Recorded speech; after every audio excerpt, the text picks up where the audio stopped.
The new uniform really came about from me coming into this new role, understanding what the frontline colleagues, wearers wanted out of new uniform. The uptake on the current uniform wasn't great, it was about 50%, so we knew that we needed to do something different to the range.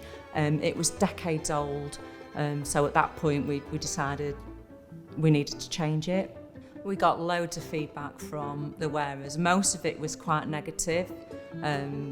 The fabric in the trousers, there were no stretch in the trousers, the material, the colour of the trousers as well. So certainly from a lady's perspective, you know, when it's the time of month or if they're going through the menopause or whatever, we needed to do something slightly different with the colour of the trousers in case they had an accident whilst they were out on duty.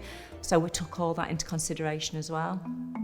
So for example, if you've got restriction in your knees, and bearing in mind all our posties, they walk about 3 marathons a week, so they're bending and moving all the time. If you restrict in one area, that's going to impact potentially on your spine or your neck or your shoulders over time.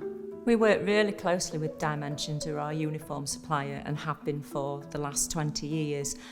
We also consulted with a leading biomechanic who works with top athletes around the globe, and he explained to us about the relationship between how your body moves and how you wear your garment. They considered the fit and functionality, the different kinds of fabrics that we were using, ventilation in a lot of the tops. We make sure that we've got some sun-safe garments so they can cover up as well, so they're safe from the sun and protected from the sun and also from the winter elements as well. We've also got some vis-light technology in some of the high-vis garments, which is a bit like glow in the dark, so it makes them even safer when they're out on the streets when it's dark. And we work with a third-party company called Satra who test all the fabrics for breathability and waterproof, so we know that that end garment, when it's on the back of the wearers, is fit for purpose. The design between the delivery and the non-delivery uniform, obviously we've got 2 very different functions, so deliveries are out in all the elements all year round. They're the occupational athletes, and then you've got the indoor workers or the drivers that aren't out, not facing the elements every day, day in, day out. We launched the uniform, we've rolled it out steadily over the last 12 months. So we had 3 phases, so phase 1 and phase 2 were all delivery staff, then phase 3 were the non-delivery wearers.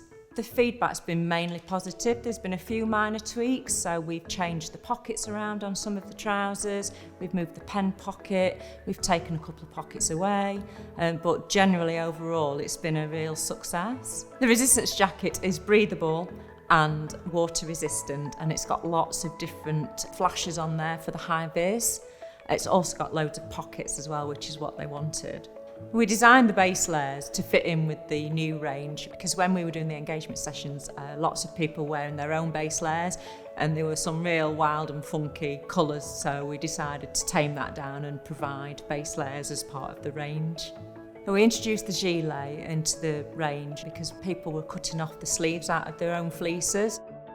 So when designing the new uniform, we spoke to lots of different groups of people, so women, different cultures, different ethnicities, just so that we could make sure we developed the new range with everybody in mind. The uniform is really, really important to the public image. It's all about that trust on the doorstep. We've got 120,000 posties walking up and down everybody's streets every day. It's instantly recognisable. It's a trusted service, so it really is key, our brand.